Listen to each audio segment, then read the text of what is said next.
ভাই 25শে ডিসেম্বর 3টে সিনেমা আসছে। মিতিন মাসি, একটি খুনি সন্ধানে, লহ গৌরাঙ্গের নাম রে এবং প্রজাপতি টু। এবং এই সিনেমাগুলোর হাইপ একদমই নেই। হ্যাঁ, প্রজাপতি টু হাইপ কিছুটা হলেও রয়েছে, কারণ দেবদা রয়েছে, কিন্তু বাকি দুটো সিনেমা তুমি খুঁজে পাবে না। দুটো সিনেমার গান রিলিজ করা হচ্ছিল, অগৌরাঙ্গের মনে হয় 3টে গান রিলিজ করা হয়েছে। ভাই, হাইপ নেই গানটার, কোনো রকম হাইপ নেই সিনেমার। কোনো রকম গান যে ভাইরাল হচ্ছে বা লোকের মুখে মুখে থাকবে তেমন কোনো কিছু নেই। মিতিন মাসে একটি খুনি সন্ধানে একটা গান বেরিয়েছে, তাও কোনো হাইপ নেই বা কোনো রকম প্রমোশনে দম নেই। সেখানে দাঁড়িয়ে প্রজাপতি টু এরও 3টে গান রিলিজ করা হয়েছে, তার মধ্যে সেই গানগুলো যে খুব ভালো সেরকম বলা যায় না। হ্যাঁ, লোকে হাইপ করবেই যে দেব রয়েছে, দেব ভক্তরা ভাই বলবেই, কোনো গান খারাপ হলে বলবে ভাই আমার ভালো লেগেছে, সেটা আলাদা ব্যাপার। কিন্তু ব্যাপারটা হচ্ছে সেই গানগুলো সেই ম্যাজিকটা ক্রিয়েট করতে পারছে না, যেটা অন্য সিনেমা দেবদার ক্রিয়েট করতে পারে। যেমন রঘু ডাকাতের সময় ক্রিয়েট করতে পেরেছিল, বা খাদানের সময় ক্রিয়েট করতে পেরেছিল, বা আগের যে সিনেমাগুলো আছে সেগুলো ক্ষেত্রে ক্রিয়েট করতে পেরেছিল। এবার ব্যাপারটা হচ্ছে যে ডিসেম্বরে সিনেমাগুলো আসছে, সেগুলো সেরকম মাস কমার্শিয়াল মুভি নয়, প্রত্যেকটাই ফ্যামিলি ড্রামার মধ্যে, ঠিক আছে। কিন্তু মিতির মাসিতে একটু একটু মারপিট থাকবে, তো তাও সেই লেভেল নয়। ব্যাপারটা হচ্ছে যেটা আমরা পুজোয় দেখতে পেয়েছিলাম, যে একটা বিশাল হাড্ডাহাড্ডি লড়াই হতে চলেছে, একটা সেই বোঝা যাচ্ছিল যে ভাই চারপাশে পরিবেশটা গরম ছিল সিনেমা নিয়ে। সেই ডিসেম্বরে ভাই এত 3জন টপ অভিনেতার ভাই সিনেমা আসছে, শুভশ্রী, কোয়েল, দেব, ভাই কোনো রকম হাইপ দেখতে পাচ্ছি না আশেপাশে। প্রথম কথা ভাই, প্রজাপতি টু সিনেমায় দেব আছে ভাই, বিশাল এখন প্রমোশনে লেগে পড়েছে, রোজই দেখতে পাচ্ছি প্রমোশন করছে। এবার ধীরে ধীরে আরও প্রমোশন লেভেল বাড়াবে, কিন্তু সেই জায়গায় দাঁড়িয়ে লহ গৌরাঙ্গের নাম রে, সৃজিত মুখার্জির সিনেমা বা মিতিন মাসি সেরকম প্রমোশন দেখতে পাচ্ছি না, বা কোনো রকম সেই হাড্ডাহাড্ডি লড়াইটা নেই। হয়তো সবাই মেনে নিয়েছে তুমিও বিজনেস করো, আমিও বিজনেস করি, তোমরাও বিজনেস করো, কোনো রকম সেই হাড্ডাহাড্ডি লড়াইটা নেই, ঠিক আছে। এবং সেই বাজে পলিটিক্সটা এবারে হবে না, যেটা তোমার পুজোর সময় হয়েছিল, যেহেতু এখানে সবাই ফ্রেন্ডলি। পুজোর সময় ব্যাপারটা বুঝতেই পারছো, একটু শত্রুতা ব্যাপার ছিল একটা প্রোডাকশন হাউসের সাথে, কিন্তু এবারে সেই জিনিসটা একদমই নেই। সোজাসুজি মনে হচ্ছে ভাই প্রজাপতি টু একেবারে মানে নিজের বেস্ট দিয়ে বেরিয়ে যাবে। সেকেন্ড যেতে পারে মিতিন মাসি বা লহ গৌরাঙ্গের নাম, এই দুটোর মধ্যে যে কোনো একটা আসতে পারে সেকেন্ডে, কিন্তু প্রথমে প্রজাপতি টু, যেহেতু তোমার আগের তোমার ফ্র্যাঞ্চাইজ ভ্যালুটা আছে, মিঠুন চক্রবর্তী আবার ব্যাক করছে, সেই দিকটা দিয়ে থাকবে, কিন্তু সেরকম লেভেলের হাইপটা নেই। এবার যদি আমি সেই গানের ক্ষেত্রে প্রজাপতি টু এর দেখো, কিশোরী গানটা আগের বছর 2024-এ রিলিজ হয়েছিল, এবং সেটার ভিউজ হয়ে গেছে ভাই 1 বছরে 22 কোটি। এবং এটা সেকেন্ড রয়েছে বাংলা সিনেমার গানের তরফ থেকে, যেটা এত ভিউজ পেয়েছে। প্রথম হলো পরাঞ্জয় জুলিয়ারের সিনেমা চোখের জলে ভাসিয়ে দিলাম, সেটাও হয়ে রয়েছে তোমার 22 কোটি ভিউ, কিন্তু কিছুটা ভিউতে এগিয়ে রয়েছে। কিশোরী গানটা একটু পিছিয়ে রয়েছে, সেটাও কিছু দিনের মধ্যে তোমাকে ওটা টপকে যাবে। এবার ব্যাপারটা হচ্ছে প্রজাপতি টু একটা গান এসছে, হাসলি কেন বল, সেটা আমি রিভিউ দিয়েছি, আমি বলেওছি পার্সোনালি আমার অতটা ভাল লাগেনি। যে জিৎ গাঙ্গুলি গলাটা রয়েছে সেটা আমার মিসম্যাচ হচ্ছে আমার মনে হয়েছে। তো লোকে বলছে তুই বুঝিস না, গান বুঝিস না। আরে ভাই, আমার ভালো লাগেনি তো ভালো লাগেনি বলেছি। এবার কিছু লোক বলছে আনসাবস্ক্রাইব করে চলে গেলাম, যাও ভাই, আমার কোনো তাতে যায় আসে না। এবার ব্যাপারটা হচ্ছে যেটা ভালো লাগেনি সেটা ভালো লাগেনি।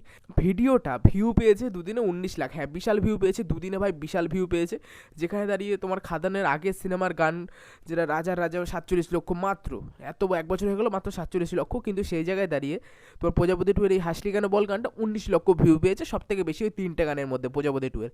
তো ব্যাপারটা হচ্ছে দেখো, একটা ইধিকা দেবকে প্রথম যখন কিশোরী বেরিয়েছিল তখন অত কেউ চিনত না, নতুন পেয়ার আসছিল, কিন্তু সেই জায়গায় দাঁড়িয়ে লোকে পছন্দ করেছে ওই গানের মাধ্যমে, এবং 22 কোটি ভিউ। কিন্তু সেই যে ভাই যে পরিচয়টা হলো দেব আর ইধিকা, সেইটা যে এই গানটা যখন এলো, ঠিক আছে, তখন যখন লোকে দেখছে সেই ভিউটা এখানে পড়ছে।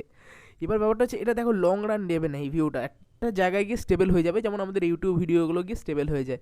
এই গানটা সেরকম হয়নি। যে দেব ভক্তরা আছে, অন্ধ ভক্তরা আছে, তারা বলছে ভালো, খুব ভালো, হ্যাঁ ভালো লাগতে পারে, কিছু লোকের ভালো লাগতে পারে, কিন্তু যে মেজরিটি লোক আছে তাদের ভাই এই গানটা পছন্দ হয়নি, নাহলে এই গানটা আরও ভিউটা আনতো, এবং চারপাশে এনভায়রনমেন্টে বোঝা যেত যে ভাই এই গানটা চলছে। যেমন কারণ ভাই কিশোরীর সময় আমরা দেখতে পেয়েছিলাম গানটা কী লেভেলে ছড়িয়েছিল, শুধু যে বেঙ্গল ট্যুরের জন্য তেমন নয়, গানটার মধ্যে দম ছিল, মজা ছিল, সেই টোনটা ছিল যেটা ভাল লেগেছিলো। কিন্তু প্রজাপতি টু এর এই গানটা হাসলি কারো বল, কোনো রকম দম নেই, এবং কোনো গান অতটা ভালো হয়নি। হ্যাঁ, একটা গান আমার ভালো লেগেছে, সেটা হলো প্রজাপতি টু এর টাইটেল ট্র্যাকটা, ওটা বেশ মজাদার লাগছে জিৎ গাঙ্গুলি গলায়, কিন্তু এই যেটা রোম্যান্টিক সংটা বেরিয়েছে কোনো মতে জমছে না ভাই, মিস ম্যাচ হয়েছে আমার পার্সোনালি তাই মনে হয়।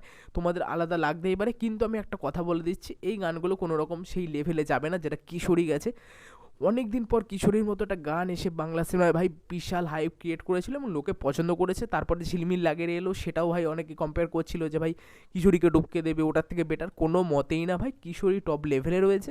তো সব মিলিয়ে বলতে গেলে ভাই প্রজাপতি টু সিনেমার হাইপ রয়েছে, কিন্তু সেই লেভেলে যে প্রত্যেকবার দেবদাস সিনেমা আসে, প্রধান আসে, প্রজাপতি আসে, সেরকম হাইপটা ক্রিয়েট হয়নি, যেহেতু হয়তো দেবদাও সেরকম তোমার করেনি, অন্যবার ইভেন্ট হয় বিভিন্ন শপিং মলে গিয়ে তোমার সং লঞ্চ করে, এবার সেটা করেনি, সেটাও একটা কারণ হতে পারে। কিন্তু দেবদা প্রমোশন করছে, প্রজাপতি 2 তাও একটু হাইপ রয়েছে, কিন্তু অন্য দুটো সিনেমা লোকে হয়তো জানবেও না যে ভাই লহ গৌরাঙ্গের বা মিতিন মাসি আসছে, যারা নর্মাল মাঝামাঝি খবর রাখে। কিন্তু সব দিক থেকে বলতে গেলে প্রজাপতি 2 অনেক এগিয়ে রয়েছে, এবং কম্পিটিশন বলতে গেলে যেটা আমরা আশা করছিলাম বিশাল কম্পিটিশন হবে, প্রজাপতি 2 এগিয়ে রয়েছে ভাই, প্রজাপতি 2ই বিশাল বিজনেস করে বেরিয়ে যাবে সেটা মনে হয়, এবং কিছুটা তফাতও পড়তে পারে, যেহেতু অতটা হাইপ আমি চারিদিকে দেখতে পাচ্ছি না। এবার সিনেমা বেরোনোর পর আলাদা মোড় ঘুরিয়ে যেতে পারে, কিন্তু এটা ধরে রাখো প্রজাপতি 2 ভাই বিশাল বিজনেস করে বেরোচ্ছে, এবং অন্য দুটো সিনেমা অতটা হাইপ নেই, এবং প্রমোশনে অত দম দেখতে পাচ্ছি না।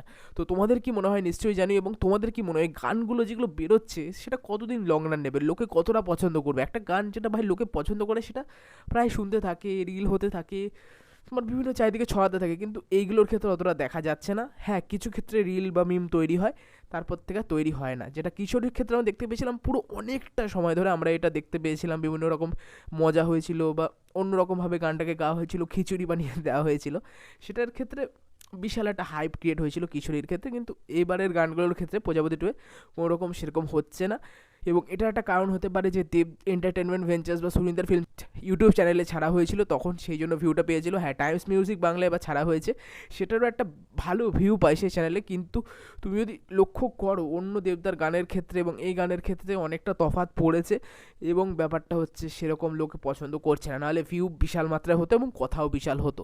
তো তোমাদের কি মনে হয় নিশ্চয়ই কমেন্ট করে জানিও যে গানগুলো সেই লেভেলের হচ্ছে কি হচ্ছে না। আমার তো মনে হয় হচ্ছে না। ঠিক আছে, কিশোরীর মতো গান ভাই বানিয়ে ফেলেছে, লাখের ব্যাপার, এবং ভালো চলে গেছে, এখন লোকের পছন্দ, আমারও পছন্দ, তো সেটাই মনে হয়। তোমাদের কি মনে হয় নিশ্চয়ই কমেন্ট করে জানিও। আর কি মনে হয় প্রজাপতি 2 কি ভাই টপে থাকবে সবার? নিশ্চয়ই কমেন্ট করে জানিও। আর দেখা হচ্ছে পরের ভিডিওতে। টাটা।